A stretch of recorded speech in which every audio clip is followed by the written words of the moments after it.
Shalay, lang ingay mo kanina ka pa. Papansin niya eh.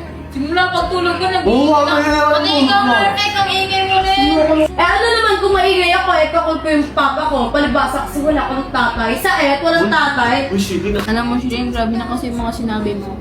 Alam mo ba yung mga nasa isip ko ngayon? Pag kunwari may nakikita akong bata na inahatid ng papa niya sa school, napapaisip ako, paano kaya kung ako yan? Paano kaya kung ako yung hinahatid ng papa ko? Kung hinahatid ako ng mami ko, okay lang. Kaso bakit andyan ba yung mami ko? Wala eh. Nasa ibang bansa yung mami ko. Baka Shireen, na-try mo na ba? Sinasabihan ka ng papa mo na, Nak, may gift ako sa'yo. Na-try mo na ba yun? Siyempre, oo, na-try mo na. Parinig mo na ba yung, Nak, may pasalubong ako sa'yo. Na-try mo na ba magsabi ng, Pa, paabot ako niyan. Pa, ready mo naman yung ganto ko. Pa, lutuan mo ako ng ganto. Siyempre, hindi ko pa na-try yun. Pero hindi naman, kapag hindi ko na-try, ipapamukha mo na sa akin na hindi ko talaga na-try yun. Bakit, Shilane?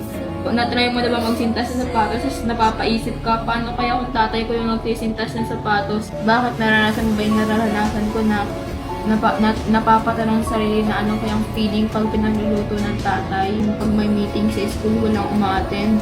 Kasi busy yung mga tita mo, yung mami ko nasa ibang bansa, busy rin. Kaya napapatanong ako sa sarili ko na ano kaya kung may tatay ako? Siguro siya yung aattend sa school ko. Tapos tuwing Pasko, nag-send yung mga kaibigan ko ng picture, buo yung pamilya nila. Pero ginagaslight ko na lang yung sarili ko na okay lang kasi andyan naman yung mga tita ko, mga tito ko, tsaka syempre yung mami ko andyan naman. Naranasan mo ba na mag-isip tuwing gabi na ano kaya itsura ng tatay ko? Kung matangos ba ilong niya, matangkad, maputi. Kasi, Shilane, alam mo, ini-imagine ko talaga yun eh. Gustuhin ko mang makita yung tatay ko. Pero, hindi eh. Kasi, alam mo naman, simula bata pa lang ako, wala na yun eh.